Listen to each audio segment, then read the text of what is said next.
Gente, chegou o momento mais gostoso do tempo real, o momento de falar do Café Três Corações. Café Três Corações, você sabe,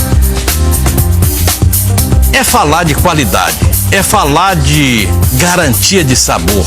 São 6 tipos de cafés produzidos com grãos muito bem selecionados. Você pode escolher entre o tradicional, o extra forte, perdão, o premium, o orgânico, o gourmet e o descafeinado. Hoje eu vou falar do extra forte.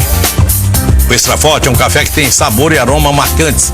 Seu processo de torra favorece o destaque de sabores, tornando-se um café intenso, firme, único. Experimente o Café Três Corações Premium. Eu tenho certeza que você vai se apaixonar. Experimente também o tradicional, você vai ver que beleza que é. Café Três Corações, sabor que apaixona. E como a gente está recebendo aqui uma figura muito querida, o nosso querido Dr. Joacy Loura Júnior, e a gente vai falar de um assunto que requer muito café, que é eleição. Em época de eleição a gente toma café que não acaba mais. Quem é advogado então, quando está fazendo campanha, é um cafezinho a cada 5 minutos, se não for mais. Então a gente vai trazer aqui o nosso Três Corações, dar uma boa noite aqui pro Dr. Joacy, que me pediu David Gilmour pra gente começar o programa. Roda a vinheta e vamos lá, porque tá na hora da nossa conversa. Cafezinho de prosa. Oferecimento Café Três Corações. Sabor que apaixona. So you think you can tell heaven from hell, blue skies from pain.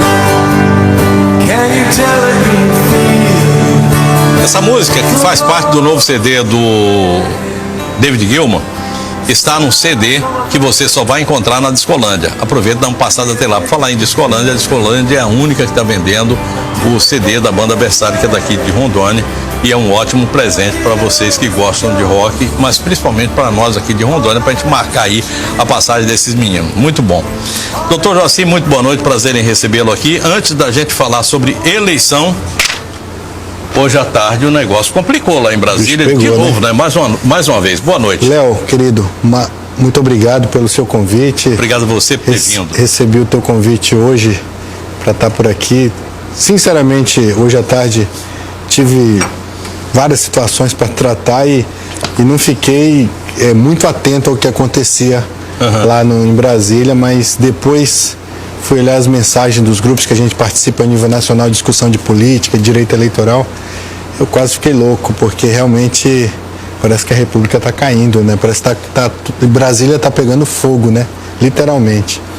Te agradecer pelo espaço e mais uma vez também quero aqui, e até para encerrar um assunto que muita gente me perguntava, eu quero aproveitar nesse mesmo espaço, nesse mesmo sofá que nós tivemos algum tempo atrás aqui, agradecer aos colegas que estiveram conosco naquela jornada, cumprimentar as advogadas, que ontem foi dia da advogada, né, dia 15 de dezembro, então mandar um abraço, um cumprimento mesmo para todos os advogados que fazem a distribuição do direito aqui em Rondônia e dizer que só posso agradecer o apoio de todos os colegas naquele momento nos apoiaram e que o Joacy continua advogado, o Joacy continua lá no TRE sendo membro do TRE. Sair, né, no dia 1º, né? Não vai precisar sair, até porque eu tenho um mandato a cumprir agora, até 5 de janeiro de 2017, eu não posso também desapontar a advocacia nesse sentido, e lá continuarei como juiz ouvidor também do TRE de Rondônia, como presidente do Colégio de Ouvidores da Justiça Eleitoral Brasileira, que foi eleito no Brasil, né? No Brasil. Nacional. Então, a gente vai continuar honrando esse mandato que a advocacia nos proporcionou. Doutor Joacy, muito bom você falar nisso.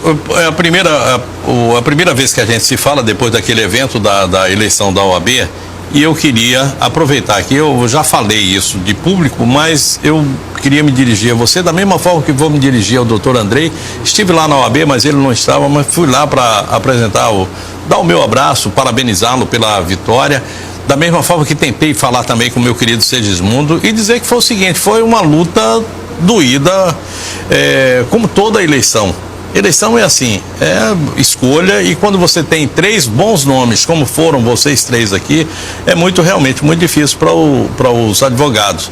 E o interessante é que é o seguinte, é que a OAB acabou saindo daquele local onde ela deveria ficar, que é a casa do advogado, o clube do advogado, o meio do advogado e tomou conta da sociedade, o que só demonstra a importância que tem a OAB e a importância que tem o advogado na vida de todos nós.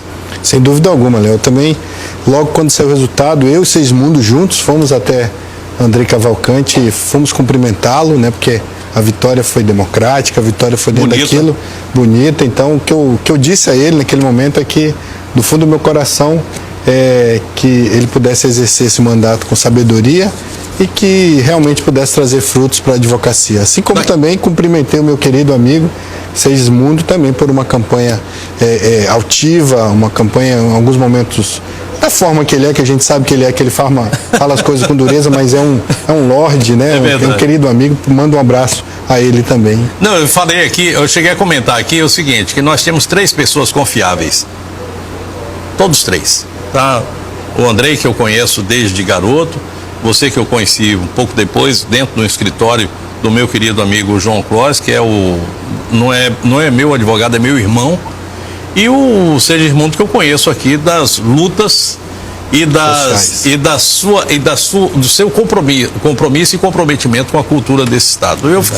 Eu realmente não dava para torcer, não podia votar e não dava para torcer, era qualquer um, para mim estava de muito bom tamanho, e os advogados com certeza escolheram aqueles que eles consideravam para aquele momento, para esse momento, o melhor para representar o OAB, o que não significa que existe nenhuma diferença entre um advogado e outro, muito pelo contrário. Verdade. Bom, mas vamos lá. Hoje o doutor Fachin, que era uma pessoa que eu não conhecia, fez um voto alentado, e o doutor Janot, que é uma figura que eu já conheço, eu acompanho essa coisa, né? É próprio da minha profissão, da minha atividade.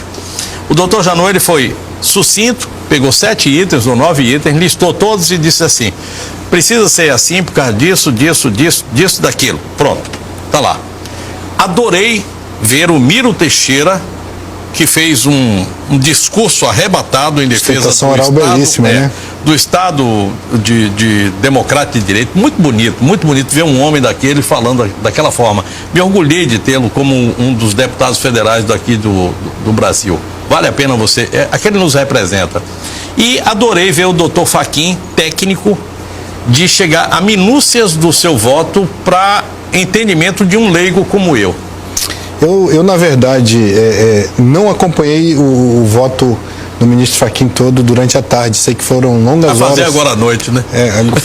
Foram longas horas, mas para você que está em casa, o que o Léo está se referindo é uma DPF que foi proposta pelo PCdoB, alegando em síntese que foi ferido alguns procedimentos em relação ao rito do impeachment, alegando que a presidente deveria ter direito à ampla defesa já no início e que a votação para a escolha daquela comissão deveria ser aberta e não secreta como foi, né? E pelo que eu vi, muito rapidamente, o voto do ministro Fachin foi no sentido de que não existe qualquer tipo de violação ao contraditório ampla defesa, já em dar à presidente da República, como queria a DPF, o direito de defesa no início do procedimento, porque ela vai ter direito à ampla defesa no momento oportuno e logo depois toda e qualquer decisão vai a plenário, ou seja, passa por também uma decisão política em que o apoiamento político e um número muito grande de deputados para que haja de fato a aceitação do processo de impeachment. Porque para você que está em casa, esse processo de impeachment, qualquer cidadão pode fazê-lo, não precisa ser deputado federal, não precisa ser alta autoridade do Brasil. Qualquer pessoa pode fazer esse pedido de impeachment, enviado para a Câmara dos Deputados, e lá é feita a admissibilidade, como fez o Cunha nesse caso das pedaladas, né? Por exemplo, eu estava aqui pesquisando e comentando com você, Fernando Henrique Cardoso sofreu 14 pedidos de impeachment. Lula foi recordista, sofreu 34. 34 no período que ficou na presidência.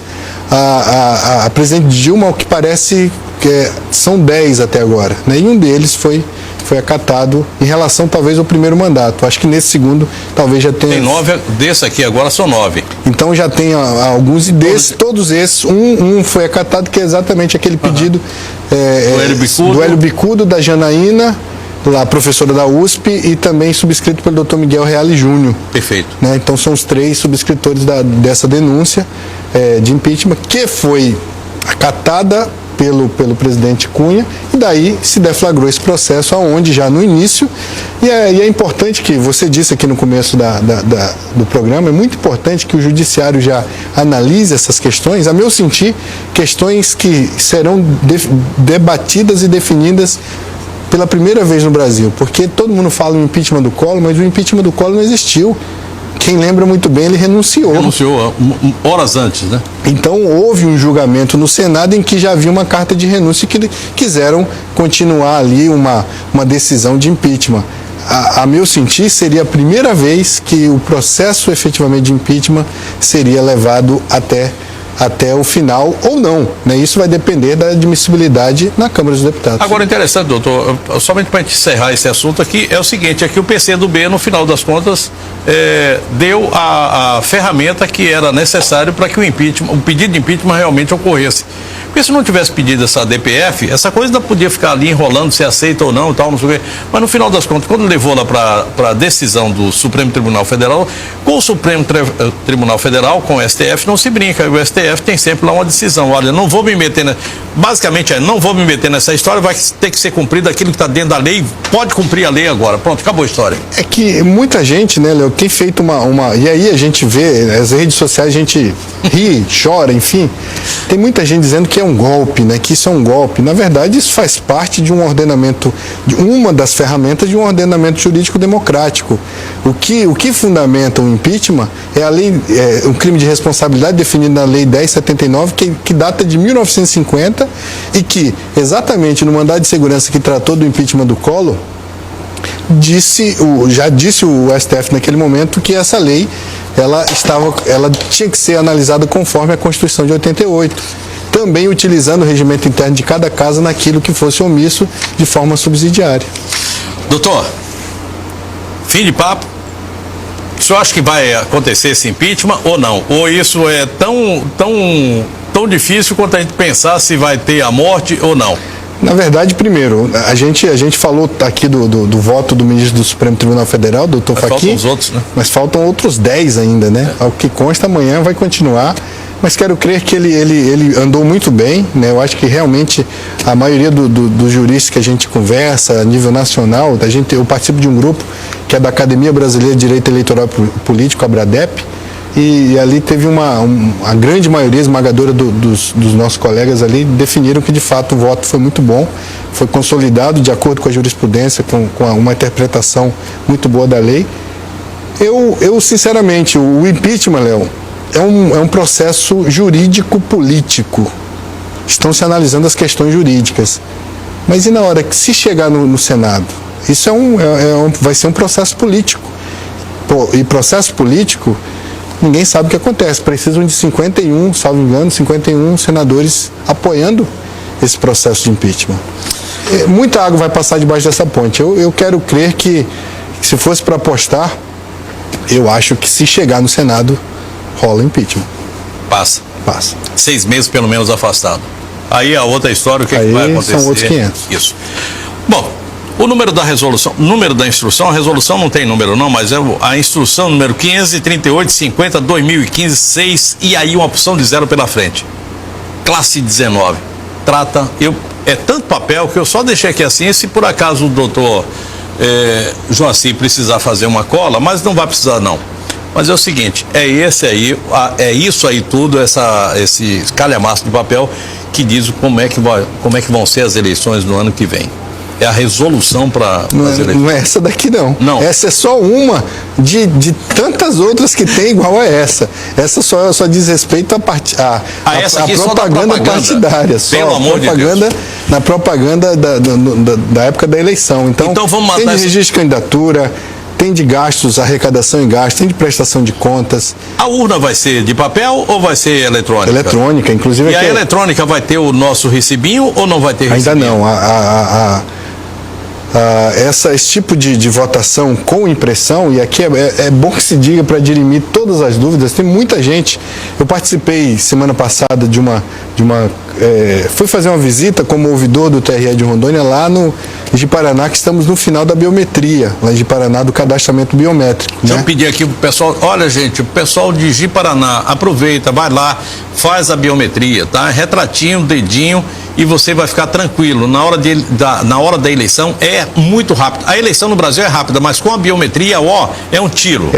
E até sexta-feira agora, até dia 18, né? Não vai ter prorrogação, é o último dia dentro desse ano. Quero aqui agradecer aos terceirizados da empresa que está trabalhando juntamente com os servidores lá em Ji-Paraná, que estão realmente tendo uma média de atendimento agora essa semana de quase 2.000 pessoas dia. Então, estão no limite de toda a sua força física, psicológica. Quero falar para vocês que faltam só 2 dias, só quinta e sexta. Continue contribuindo com a Justiça Eleitoral. Vocês realmente merecem nossos aplausos, porque tem sido hercúlea essa missão dos terceirizados lá em Ji-Paraná. E abraço para a doutora Ana Valéria. Ana Valéria, que é a presidente lá, que cuida da biometria e juíza da 3ª Zona Eleitoral. Doutora Ana Valéria, a senhora está sendo convidada para vir a esse programa. Uma hora dessa, eu devo estar entrando de férias agora, no retorno lá para janeiro, fevereiro, se a senhora puder dar um pulinho aqui, eu vou adorar, eu e o resto do estado de Rondônia todo. Pronto. Verdade. Bom, vamos lá. A gente vai começar por onde? O que muda, afinal de contas? A urna continua igual, Você me perguntou sobre o voto impresso, né? Eu acabei não respondendo. O voto impresso foi uma modificação que o Congresso Nacional trouxe a lume neste ano, e não vale para as eleições municipais de 2016. O tal do voto impresso, que não é um voto impresso, o cidadão não sai de lá com um recibo para dizer eu votei ou A em B ou C, nada mais é do que continua do mesmo jeito, mas se terá uma impressora em que aparecerá para o cidadão, para o eleitor, também dentro da cabine, o voto que ele acabou de votar eletronicamente. Se ele vai fazer uma confirmação comparativa. Se tiver ok, ele dá ok, e esse voto cai automaticamente numa urna de acrílico, onde ninguém vai ter acesso a esse recibo, nem tampouco o eleitor. Claro que não, né? Porque senão eu vou sair e vou dizer, com recibo, para isso facilita a compra de voto. Me dá os outros que ficou faltando, né? E ali fica depositado naquela urna para eventualmente se fazer um batimento, depois de qualquer tipo de reclame, a urna vai estar com este voto impresso. Eu, particularmente, penso que não precisaria disso. Excesso de zelo. Isso é um excesso de zelo, mas um excesso de zelo que vai custar muito caro à nação, né? Uma pena. Em torno aproximadamente de 2 bilhões de reais para o aparelhamento das impressoras, enfim, para adequação dessa tecnologia para as eleições de 2018, para as eleições gerais de 2018. Tomara que a gente consiga aí dessa linha de impressoras aí de bancos e tal. Quem sabe, de repente, pode sair uma ideia aí dessa, de pegar uma dessa de cartão de crédito, sei lá, não sei se é possível. Quem sabe também, depois que se passar essas eleições de 2018, todo mundo chegar à conclusão que, efetivamente, aquilo que foi votado na urna eletrônica está batendo com o uso de papel, falar, então vamos esquecer, vamos voltar ao que era, né? Antes. Enfim, mas eu acho que é um pagamento que vai ser muito caro para o eleitor. Para a democracia, talvez não, você tenha razão, vai ser o batimento ali, a confirmação de que as urnas eletrônicas são confiáveis. Bom, vamos lá, o que é que muda aí agora? O que é que muda? O prazo, a Lei 13.165, que é a lei da mini-reforma eleitoral, publicada agora dia 29 de setembro desse ano. E por que foi publicada 29 de setembro? Porque, pelo princípio que temos na Constituição, lá no artigo 16, o princípio da anterioridade ou da anualidade, toda e qualquer regra de eleição, atinente à eleição, tem que ser publicado 1 ano antes, tem que entrar em vigor 1 ano antes. Se entrar depois, não tem eficácia, como já se decidiu, por exemplo, na questão da lei do ficha limpa, né, que não valeu para as eleições de 2010, porque foi publicada naquele ano ainda de 2010 mesmo, em junho, salvo engano. E aí, diante disso, foi publicada essa lei 1365, algumas mudanças significativas. A primeira delas que a gente pode pontuar, em relação inclusive à questão de cassação de mandato, de diploma, é que só o TRE julgava recursos, pedidos de cassação de diploma ou de mandato, de forma integral, ou seja, com os seus 7 membros. Só o TSE, na verdade, o Tribunal Superior Eleitoral. Os outros 27 TREs brasileiros julgava de acordo com a interpretação de cada um. Uns diziam que não precisava da corte completa, outros diziam que precisava, mas a grande maioria dizia que não precisava dessa corte completa. O que ocasionava? Muitas das vezes, e aí o processo de escolha dos juízes juristas, dos juízes advogados são demorados, né? Porque passa pelo Tribunal de Justiça, vai ao TSE, depois ao Ministério da Justiça, Casa Civil, até uma nomeação efetivamente da Presidente da República. Aqui em Rondônia, por exemplo, faz 14 anos que nós não temos um juiz suplente da classe dos juristas, da classe dos advogados. Que pena. Né? Uhum. E o último, inclusive, foi Demétrio, lá no Justo Filho, lá nos idos de 2001. Né? Então, por conta disso, e aí para se aguardar a nomeação de um magistrado vindo da classe dos advogados, é que muitos TRS ficam, poxa, mas a gente também não pode ficar esperando, então temos que julgar com o número que temos aqui. E aí isso acabou. A Lei 1365 mudou o Código Eleitoral e toda e qualquer votação de processo que diga respeito à cassação de diploma ou de registro agora necessita a corte completa, ou seja, os 7 membros. Se um dos membros se dá por impedido ou suspeito, tem que se chamar o da mesma classe, ou seja, se um juiz de direito se der por impedido, tem que chamar um outro juiz de direito que seja suplente do TRS. Se um juiz jurista se der por suspeito ou impedido, chama o outro juiz jurista. Isso. Aqui em Rondônia nós teríamos dificuldade, porque se algum dos advogados se derem por suspeito em determinado processo, se nós não tivermos o juiz suplente, vai ficar suspenso até ter os 7. Agora, isso dá uma garantia de que a decisão daqui, ela sai com uma força muito maior para o TSE, não é? Sem dúvida. E havia também aquela história de que o TSE julgava dizendo o seguinte, não, mas não havia, o conselho não se... A maioria A maioria não estava lá presente. Tinha casos que foi julgado cassação de 3-2, né? E aqui realmente é um cuidado que eu penso que o TSE, que o Congresso Nacional acertou, porque nós estamos lidando com a democracia, com a soberania popular, e não se pode substituir a democracia, a soberania popular, por 7 pessoas, por 5 pessoas. Eu, Joaci, não posso entender que o meu voto vale mais do que centenas e milhares de pessoas que votaram em determinado candidato. Já vi o ministro Aires uma vez dizer o seguinte, eu não me sinto confortável votando, foi o Aires Brito, foi. Ele disse, eu não me sinto confortável votando, dando o meu voto. Foi ele, não César foi. Peluso, quando foi desempatar a questão da lei da ficha limpa. Disse, eu não me sinto, eu não sei por que meu voto tem que ser mais do que os outros. Não vou votar. E empatou aquela história, teve que ir para frente. Naquele momento tínhamos 10 ministros no STF, faltava um, né, tinha uma cadeira vaga, empatou. E o regimento interno do STF dizia, como geralmente os regimentos dos tribunais dizem, que o presidente tem um voto qualificado. Voto de Minerva? Não, o voto de Minerva é para desempatar. Nesse caso é o voto qualificado. Ou seja, o voto, quando faltar alguém, o voto do presidente vale por 2 vezes. Já pensou? E aí ele falou que não poderia substituir ou fazer valer a vontade dele 2 vezes. Foi isso que ele disse. E aí a lei da ficha limpa valeu, ficou sem uma resolução até o ano seguinte, quando o ministro, salvo engano, o ministro Luiz Fux adentrou a corte e aí julgou a questão e disse que realmente não valia para as eleições de 2010. Doutor, vamos ver o que é que muda na legislação eleitoral. A gente já falou aqui assim alguma coisa de propaganda. Propaganda muda muito, não? Muda mais coisa. Propaganda que a gente pode assinalar e sinceramente, eu não tive tempo, até porque... Saiu ontem, né? Saiu ontem à noite na sessão administrativa do TSE, mas propaganda eleitoral, ela foi diminuída. Antes eram 90 dias de propaganda, de propaganda propriamente dita, né? E a propaganda eleitoral já podia ser feita. Né, que a gente já podia ser feita a partir do registro, né? Foi diminuída para 45 dias. O período de registro das convenções que antes eram de 10 de junho a 30 de junho do ano da eleição, agora passa de 20 de julho a 5 de agosto. E o registro, que era 5 de julho, passa para o dia 15 de agosto.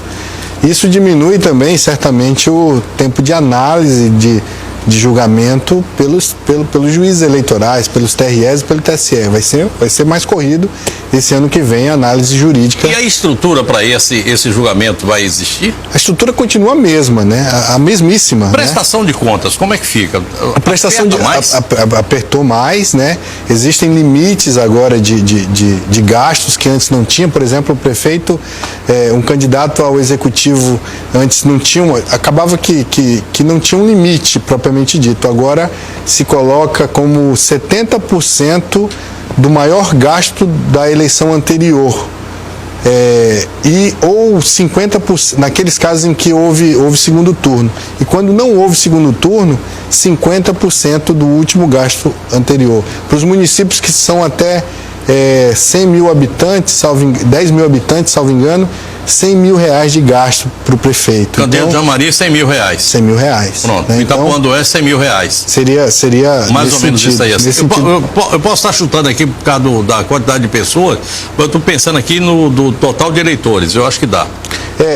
A gente, certamente, como membro do Instituto de Direito Eleitoral de Rondônia, como membro da Academia Brasileira de Direito Eleitoral e Política e também como ouvidor do TRE de Rondônia, certamente nós vamos fazer ano que vem, Léo, seminários que atingirão a comunidade jurídica, aos cidadãos de Rondônia, filiados de partido político, futuros candidatos, porque isso é bom que toda a população saiba efetivamente o que mudou e o que vai valer para as eleições de 2016. Colocamos à disposição de vocês aqui para para passar essa informação. Certamente. Outra coisa que mudou também, na propaganda eleitoral, antigamente se tinha aqueles carros que chamavam envelopados, que já havia, de certa forma, uma proibição do que se passasse de 4 metros quadrados. A lei agora é taxativa, somente perfurado, equivalente a 50 centímetros quadrados no vidro traseiro. Então acabou aquele negócio de... O envelopar acabou. Acabou o negócio de envelopar. Salvo engano, também a questão de cavaletes esse ano também não teremos. Aquela estupidez, aquele não é cavalete, aquele é burrete. Então, nós vamos elencar aí com mais a miúde o que efetivamente vai ser. Ao dó vai valer. Fora também. Não, o dó continua, né? O dó continua, salvo engano. Showmício também. Não, showmício já foi modificado. Já foi modificado. Exatamente. Foi implementado algumas outras coisas que já se pedia. A intenção do legislador qual foi? Para resumir. Agora, diminuir o tempo de campanha, a campanha fica mais barata. Esse foi o pensamento do legislador. Tem menos gasto. A corrupção fica menor também. Tem menos gasto, tem menos tempo de campanha. Vai ficar a campanha em torno de 45 dias. Propaganda no rádio e na TV, que antes era de 45 dias, diminuiu para 35 dias. Beleza. Então são 10 dias a menos de propaganda no rádio e na TV. Bom, os nossos... uma coisa que me preocupa bastante, que já me deixa ligado, porque eu gosto de fazer, são os nossos debates. Os debates têm alguma norma ou vai ficar mais ou menos dentro daquilo que a gente já conhece? Os debates, salvo engano, teve mudança no sentido de que antes todo e qualquer candidato que tivesse um membro congressista, ou seja, algum do seu partido que fosse congressista, ele tinha direito de participar do debate. Isso a legislação mudou e disse que não é mais obrigatório a participação de candidato que não tenha no seu partido congressistas. Né? Traduzindo, se o camarada faz parte de um partido que não tenha representante no Congresso Nacional, ele não pode participar do debate.